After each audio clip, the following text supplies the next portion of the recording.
Hey everyone, and welcome back to our channel. In today's video, we are going to show you how to save a video in Capcut for PC.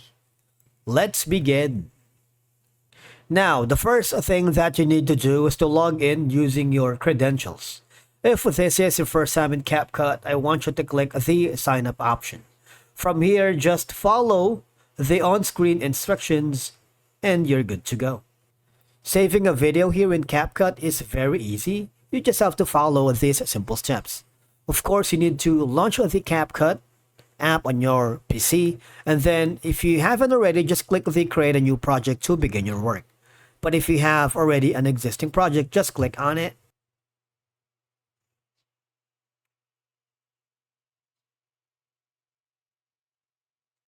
Now, once you're here, upload all of the videos, import all of the necessary elements such as photos, thumbnails, and text. So we have a lot of CapCut tutorials for you to check in our G Plus YouTube channel. We have covered a lot, from simple to complex effects that you can work here in CapCut. Now, once you are happy and satisfied with the editing, transitions, effects, and a lot more, you might want to go to the export button, wherein this is the easiest way for you to save your video. Click this blue icon on the top right corner, and then what will happen is there is a section here. You might want to choose all the settings that applies to the video that you want to save. Resolution can be from 480 to 720 until 4K. Format is going to be MP4, but you can change it to MOV. The codec is this, H.264, HEVC, AVI, and a lot more. You can also choose the settings for your bitrate. Is it going to be lower, higher, and custom? You can also use the optical flow. And once you are happy with it, just click the export button.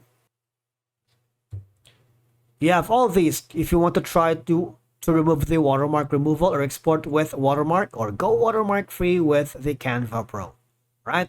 That's one way. I'm gonna cancel this because I have already saved this in place. Now, what I want you to take notice is that if you want to save your work here in CapCut, you see, for example, I'm gonna play this in, and I went back to the homepage. As you can see, it's automatically saved. The video has been saved to a project that I have worked with. And if you click that, open again, you see, it's automatically saved. So you don't have to do anything here. Since it's online, once you logged into your account online, all you do here, for as long as you have an active internet connection, you will be able to synchronize it and sync it, and the video that you're working in the project will be synced automatically. All right. Thank you so much for watching. We will see you again in the next video.